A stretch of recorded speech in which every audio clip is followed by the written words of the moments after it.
ನಮಸ್ಕಾರ ಬಂಧುಗಳೇ. ಈ ದೇವಸ್ಥಾನ ವಿಜಯನಗರ ಸಾಮ್ರಾಜ್ಯದ ಕಾಲದಲ್ಲಿ 1530ರಿಂದ 1540 ಅಂತ ಹೇಳಲಾಗ್ತದೆ. ಆ ಸಂದರ್ಭದಲ್ಲಿ ಈ ದೇವಸ್ಥಾನವನ್ನು ಕಟ್ಟಲಾಗಿದೆ. ತುಂಬ ಸುಂದರವಾಗಿದೆ, ತುಂಬ ಸೊಗಸಾಗಿದೆ. ಮತ್ತು ಇಲ್ಲಿ ವಿವಾಹ ಮಂಟಪ ಕೂಡ ಇದೆ. ಈ ವಿವಾಹ ಮಂಟಪದಲ್ಲಿ ಏನು ಹೇಗೆ ವಿವಾಹದಲ್ಲಿ ಎಲ್ಲ ದೇವತೆಗಳು ಪ್ರತ್ಯಕ್ಷರಾಗ್ತಾರೋ ಅದೇ ರೀತಿಯಲ್ಲಿ ಇಲ್ಲಿ ಮೂರ್ತಿಗಳನ್ನು ಕಂಬಗಳಲ್ಲಿ ಕೆತ್ತಲಾಗಿದೆ. ತುಂಬ ಸೊಗಸಾಗಿದೆ, ತುಂಬ ಸುಂದರವಾಗಿದೆ. ಮತ್ತು ಏನು ರಾವಣ ಸೀತೆ ಮಾತೆಯನ್ನು ನಾಸಿಕ್ನಿಂದ ಅಪಹರಣ ಮಾಡಿಕೊಂಡು ಲಂಕೆ ಹೋಗ್ತಾ ಇರ್ತಾನೆ. ಆ ಸಂದರ್ಭದಲ್ಲಿ ಜಟಾಯು ಮಧ್ಯದಲ್ಲಿ ಬಂದು ತಡೆಯುತ್ತೆ. ಆ ಜಟಾಯು ಬಂದು ತಡೆಯೋದಲ್ಲದೆ ಆ ರಾವಣನ ಜೊತೆಗೆ ಯುದ್ಧ ಮಾಡುತ್ತೆ.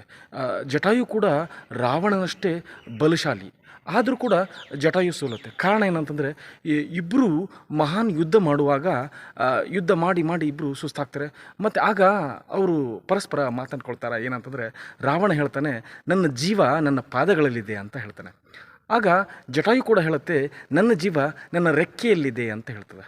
ಹಾಗೆ ಹೇಳಿದ ತಕ್ಷಣ ಮತ್ತೆ ಯುದ್ಧ ಶುರುವಾಗುತ್ತೆ. ಆಗ ಜಟಾಯು ರಾವಣನ ಪಾದಗಳಿಗೆ ಕುಕ್ಲಿಕ್ಕೆ ಹೋಗ್ತದೆ. ಆತನಿಗೆ ಏನೂ ಆಗೋದಿಲ್ಲ, ಕಾರಣ ಆತ ಸುಳ್ಳು ಹೇಳಿರ್ತಾನೆ. ಜಟಾಯುಗೆ ಏನು ರಾವಣ ತನ್ನ ಖಡ್ಗವನ್ನು ತೆಗೆದು ಆ ಜಟಾಯುನ ರೆಕ್ಕೆಯನ್ನು ಕತ್ತರಿಸ್ತಾನೆ. ಯಾವಾಗ ಆ ಜಟಾಯು ರೆಕ್ಕೆ ಕತ್ತರಿಸ್ತಾನೋ ಆಗ ಆ ಪಕ್ಷಿ, ಜಟಾಯು ಪಕ್ಷಿ ಈ ಕೆಳಭಾಗಕ್ಕೆ ಬಂದು ಬೀಳುತ್ತೆ. ಆದರೆ ಏನು ತನ್ನ ಜೀವವನ್ನು ಬಿಗಿ ಹಿಡಿದು ಕೂತಿರುತ್ತೆ ಆ ಪಕ್ಷಿ. ಆದರೆ ಈ ಜಟಾಯು ಪಕ್ಷಿ ತನ್ನ ಜೀವವನ್ನು ಬಿಗಿ ಹಿಡಿದು ಇಟ್ಟು ಕೂತಿರ್ತದೆ. ಯಾಕಂದರೆ ಈ ವಿಷಯವನ್ನು ರಾಮನಿಗೆ ತಿಳಿಸ್ಬೇಕು, ಎಲ್ಲಿವರೆಗೆ ರಾಮ ಬರುವುದಿಲ್ಲೋ ಅಲ್ಲಿವರೆಗೆ ನನ್ನ ಜೀವವನ್ನು ಹಿಡಿದು ಇಟ್ಕೋಬೇಕು ಅಂತ ತುಂಬ ಪ್ರಯಾಸದಾಯಕವಾಗಿ ಅದು ಹಿಡಿದಿಟ್ಕೊಂಡಿರ್ತದೆ. ಮತ್ತು ಮಾರ್ಗ ಮಧ್ಯದಲ್ಲಿ ಸೀತೆ ಮಾತೆ ತನ್ನ ಗುರುತಿಗಾಗಿ ಅಲ್ಲಲ್ಲಿ ತನ್ನ ಆಭರಣಗಳನ್ನು, ಉಂಗುರಗಳನ್ನು ಬಿಸಾಕ್ತಾ ಇರ್ತಾಳೆ. ಕಾರಣ ಏನಂದರೆ, ಆ ಒಂದು ಉಂಗುರ, ಆ ಒಂದು ಕುರುವಿನಿಂದ ಸೀತೆ ಮಾತೆಯ ಥರ ಬಂದು ತಲುಪಲಿ ಅನ್ನೋ ಉದ್ದೇಶದಿಂದ ಆ ರೀತಿ ಬಿಸಾಡ್ತಾ ಬಂದಿರ್ತಾಳೆ. ಅದನ್ನೇ ಹುಡ್ಕೊಂಡು ರಾಮ ಲಕ್ಷ್ಮಣ ಈ ಭಾಗಕ್ಕೆ ಬಂದಾಗ ಆಗ ಜಟಾಯು ಪಕ್ಷಿ ಸಿಗುತ್ತೆ.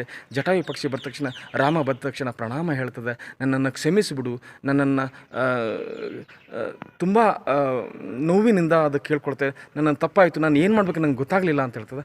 ಆಗ ರಾಮ ನೋಡಿ ಕನಕರದಿಂದ ತುಂಬ ನೊಂದುಕೊಂಡು ತುಂಬ ಭಾವುಕನಾಗ್ತಾರೆ. ಆಗ ಏನು ಜಟಾಯು, ಇಲ್ಲಿವರೆಗೆ ನಾನು ಜೀವ ಹಿಡಿದಿದ್ದೀನಿ, ಇನ್ನು ನಾನು ಜೀವ ಬಿಡ್ತೀನಿ ಅಂತ ಹೇಳ್ಬಿಟ್ಟು ಆ ಜಟಾಯು ತನ್ನ ಜೀವವನ್ನು ಬಿಡುತ್ತೆ.